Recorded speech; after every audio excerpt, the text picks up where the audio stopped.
Friday জুম্মাবার পবিত্রবার, যেমন শিবেরও বার, মা দুর্গারও বার, সন্তোষী মাতারও বার, তেমনি ফ্রাইডে জুম্মার নামাজ হয়। এখন যখন দুর্গাপুজো দেখতে এসছে কোটি কোটি লোক, সেখানে আপনি যদি একটা মাইক লাগিয়ে দেন তাহলে সবাই শুনবে।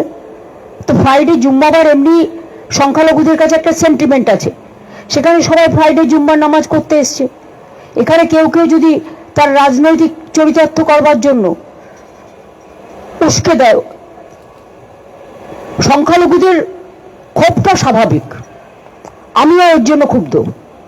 তাদের একতরফা বাদ দিতে পারেন না, যেটা দিয়েছে আদিবাসীদের দিয়েছে, মতুয়াদের দিয়েছে, রাজবংশীদের দিয়েছে, বাঙালিদের দিয়েছে, এখানে বাংলা ভাষী ছাড়াও নন বেঙ্গলীয় যারা আছে তাদেরও দিয়েছে। সুতরাং প্রতিদিন চেঞ্জ করে করে হোয়াটসঅ্যাপে আর ডিরেকশন দিয়ে প্রতিদিন এই 2 মাসে 200 বার নোটিশ এসছে। বিএলওরা প্রেশারে পাগল হয়ে যাচ্ছে। ইতিমধ্যে 100 জনের মতো লোক মারা গেছে। এটা আপনাদের বুঝতে হবে কি সাংঘাতিক সিচুয়েশন। এরা ইচ্ছা করে বাংলায় দাঙ্গা লাগানোর চেষ্টা করছে, বিজেপির প্ল্যান এটা। নিজেরা ভোটে পারবে না তাই ভোট পাকাচ্ছে, করছে লুট, বলছে ঝুঁক।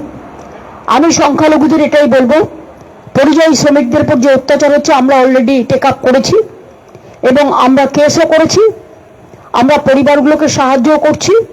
আপনারা শান্ত থাকুন, ধৈর্য ধরুন, আর নিজেরা যাদের ডাকবে বা যাদের ফর্ম জমা দেবে, ফর্ম মানে তাদের হিয়ারিংয়ে ডাকবে বা নাম বাদ দেবে, তারা দয়া করে ফর্ম জমা দিন, তারা দরখাস্ত জমা দিন।